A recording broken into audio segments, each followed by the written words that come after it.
going on, ladies and gentlemen, boys and girls? Welcome back to the Team Gullit YouTube channel. My name is Renzo, and today we've got a very important video for you guys.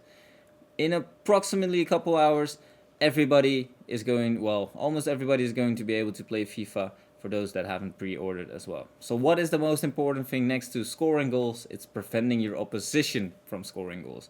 So defending. Defending has been changed in FIFA 22, especially if you're planning to play Division Rivals and Weekend League. We're gonna cover that, all the important stuff that you need to know right now. So, like always, just sit back, relax, and enjoy.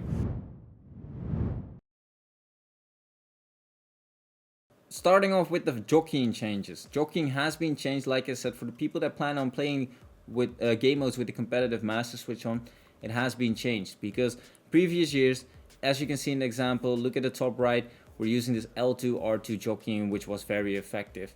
And there were some certain situations where you would just have to hold L2 to slow down a bit, and use R2 when you were ready to collect the ball off the opposition, so you're a little bit faster. But this year it's even more important because previous years with the competitive master switch mode off, in this year as well, you're actually keeping the jockeying at the same kind of space, at a good space. And with the competitive master switch on, it's manual now. And as you can see with Virgil in this case, we're holding L2, R2. Sometimes we're switching off L2 to just break down a little bit and then push back on with R2, because now it's not as flowing, as a flowing motion as it used to be when it was assisted.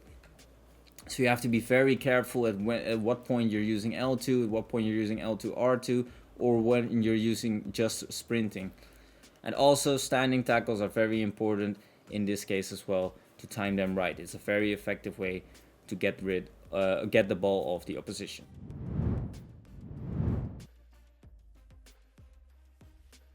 But one of the new features is second man press. It's back from earlier years, but now it's back with a green indicator. And like you can see in this example, it offers you the opportunity to cover a run and put pressure on the man that is holding the ball. As you can see in this example, it's also, you can close down people in two different sides, and that makes it very difficult for your opposition to just play offensively into good areas. So pretty much what you do here, you hold R1 and the AI is just going to send the man to pressure the ball holder. Be careful, because this can also really work different ways, and you can just step out and leave the strikers. But then the most important thing, and it hasn't been changed a lot, but it is player switching. Player switching you perform with L1 or either the right stick. But the L1 switching is something that you can see the second player indicator. This is going to be very important this year, because with this second player indicator, now you would say, okay, I just press L1, I get Van Dijk. That's what we do as well. But if you would have tried to second man press, Virgil would have been the guy that would press the opponent. So he would have been running out. So we advise you to keep the second player indicator on and be careful with the second man press, like I said before. Because this is going to be the most essential thing that you have to pay attention to in your player switching and defending in general. When are you gonna see the right timing to second man press, and who is gonna second man press actually? It can make it confusing at sometimes, because as you can see here, we always advise you to right stick switch as much as possible. Unless something is going really fast and your switching is a little bit off, you could use L1. Right stick switching in general is the best way to switch players quickly, like you can see in these examples as well. It just allows you to flick the stick and it's very quick, but sometimes if you mess up the switching a little bit, you can get a totally different player. It's a kind of a risk versus reward. But as you can see here, these balls are just retrieved with performing right stick switches, so it can work out very well. And with the right stick switching, it also changes the second man press a lot more. But what did you see here? If you flick the left stick and right stick at any point in the game defensively, you're gonna get these options, and you can flick your right stick to a player that you want to control. It's a new feature.